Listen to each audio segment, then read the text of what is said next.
حبايب قلبي، كل سنة وانتم طيبين وبصحة وسعادة يا رب. عملنا لكم بقى النهاردة كده العيش جميل جدا. العيش بالدقيق الأسمر ينفع للدايت وللمرضى السكر، وسهل جدا. تعالوا نشوف الطريقة مع بعض. جبنا طبعا الميزان بتاعنا، وزنت انا عملت نص كيلو بس، وبصوا طلع معانا كمية جميلة جدا. وجبت بقى ايه كوباية مية دافية. هنحط بس الخميرة الاول عشان خاطر تسيبها تخمر براحتها عقبال ما نعمل نحضر المكونات. بصوا جبنا بس كوباية مية دافية زي ما انتوا شايفين وكيس خميرة. طبعا هنضيف الخميرة على المية كده، وهنضيف معلقتين من العسل الاسود عشان يفعل كمان الخميرة على طول،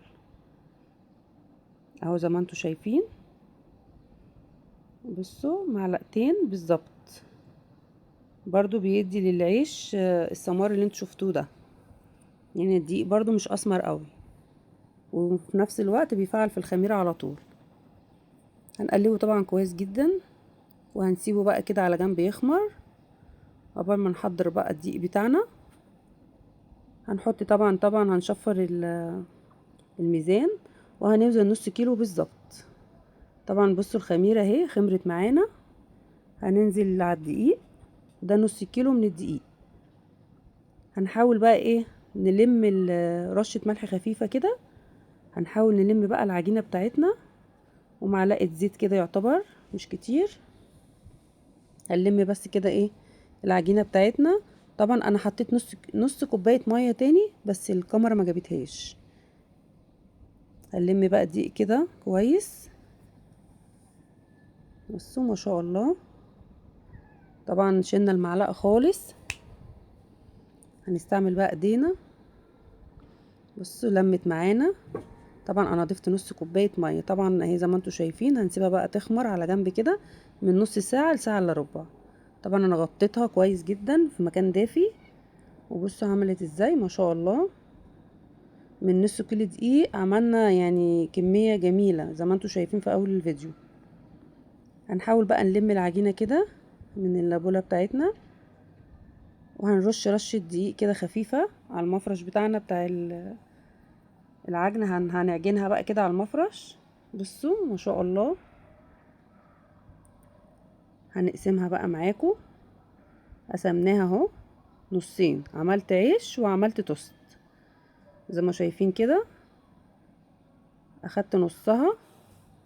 هنحاول هنقطعها بقى كده للعيش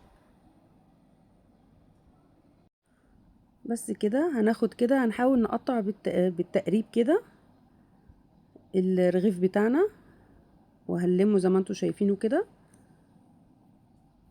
عملنا كذا رغيف. بصوا ما شاء الله. هنحطهم برضو لحد ما يهدوا. برضو كل ما تعملي حاجة في العجينة لازم تسيبيها ترتاح شوية. بصوا ما شاء الله، اللهم بارك. هنسيبهم بقى على جنب كده يرتاحوا قبل ما نحضر العجينة التانية بتاعة التوست.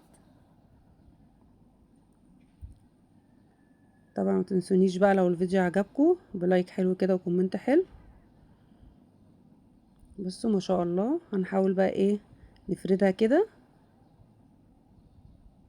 هنحاول نفردها. طبعا احنا عجناها شوية وسيبناها ارتاحت. طبعا كويسة جدا جدا العيش ده لمرضى السكر، وحلو جدا للدايت. هنحاول نلمه كده، وهنجيب برضو النشابة بتاعتنا. بصوا ما شاء الله. بس اللهم بارك. نحاول نفرده كده. طبعا كنا محضرين القالب بتاعنا. حطينا رشة دقيق خفيفة برضو على النشابة اهو. قسنا القالب عشان نعمل العجينة على قده بالظبط. هنلمه كده برضو كده بالراحة. طبعا هندهن القالب بتاعنا دهنة خفيفة كده من الزيت. هنلم الاول العجينة كده زي ما انتوا شايفين. هنقفلها. بصوا ما شاء الله، سهل جدا على فكرة والله. ده الفيديو هو اللي اخد وقت. سهل جدا. مفيش عيش، مفيش مثلا يعني عايزة تاكلي اي حاجة صحية بتعمليها ما خدتش وقت خالص. دهنة خفيفة من الزيت، ونازلة بقى بالعجينة وتسيبيها برضو تخمر كده شوية وترتاح خالص. بصوا ما شاء الله، هتسيبيها بقى شوية كده هتلاقيها دلوقتي برضو زادت. هنرش بقى رشة خفيفة برضو، هنمسك بقى طبعا بصوا العيش بتاعنا برضو ارتاح شوية، خمر تاني. رشة خفيفة كده برضو على النشابة. هنحاول نفرد الرغيف بتاعنا مع رشة دقيق برضو خفيفة كده. بصوا ما شاء الله، اللهم بارك. طبعا هنعمله في الطاسة، مش هنحطه في الفرن خالص، احنا هنحط بس التوست اللي في الفرن. بصوا بنخلي سمك الرغيف حلو، يعني السمك ولا تخين ولا رفيع قوي، يعني كويس زي ما انتوا شايفين كده. بصوا ما شاء الله تبارك الرحمن. نفرده كده فردة حلوة. انتي برضو ليكي نظرة اللي انتي ايه، ما تخليهوش ولا رفيع قوي ولا تخين، يعني السمك بتاعه حلو. بصوا عملت واحد تاني معاكم اهو. كنت محضرة طاسة طبعا، طاسة ما تكونش اي حاجة بتلزق فيها. بصوا عملت بقى الكمية اهي كلها. ما شاء الله تبارك الرحمن. بصوا بقى التوست عمل ازاي، خمرش مع شوية معايا، حطيته بقى في الفرن. هننزل بقى بالطاسة بتاعتنا، طبعا لازم تسخن جدا من غير اي زيت ولا اي حاجة خالص. بصوا هتبدأ تنتفخ بقى معانا اهو. بص بتعلى الرغيف بيعلى اهو، بس الكاميرا مش جايباه قوي، هيبان دلوقتي. طبعا بتقلبي فيه كده، ابصوا اهي بدأ يظهر كده، تعرفي ان العجينة ناجحة معاكي. بصوا ما شاء الله تبارك الرحمن. وخلينا اقول لكم طعمه جميل جدا، وما فيش يعني كلفة بأي حاجة، هو الدقيق بس الأسمر وخلاص على كده.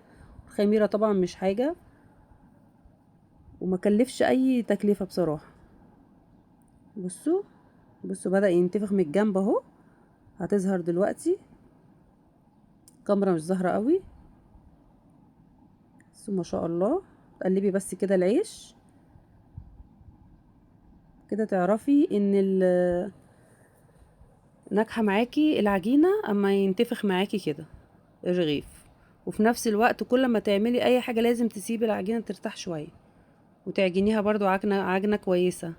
بصوا هينتفخ دلوقتي كله اهو. بصوا عمل ازاي، ما شاء الله تبارك الرحمن. ما شاء الله. بصوا جميل جدا جدا. طلعنا بقى التوست بتاعنا. بص اهو اتحمر برضو من تحت وفوق وجميل جدا. بصوا جميل جدا جدا جدا مع جبنة اهو، جميل طعمه حلو قوي، وريحته كانت جميلة جدا برضو. من نص كيلو من الدقيق عملنا الكمية اللي انتوا شايفينها دي مع التوست طبعا. بص عملنا كام رغيف. بصوا عامل ازاي. اه بنتعمل ممكن سندوتش كمان اهو يتفتح، فجربوه مش هتندموا. وصحي وانتي عاملاه بايدك نضيف، يعني حاجة بصراحة في منتهى الجمال. طبعا المفروض اسيبه يبرد شوية، بس قطعته سخن قلت عشان اوريهولكوا. بس ما شاء الله اهو، بصوا عامل ازاي. ما شاء الله تبارك الرحمن. تجربوه مش هتندموا. بصوا بصوا طلع ازاي، زي بتاع المحلات بالظبط، وطبعا بمبلغ وقدره عشان تجيبيه من المحل. بصوا من السوبر ماركت طبعا. ما شاء الله تبارك الرحمن. وبألف هنا وشفا عليكم حبايب قلبي، وكل سنة وانتم طيبين وبصحة وسعادة يا رب.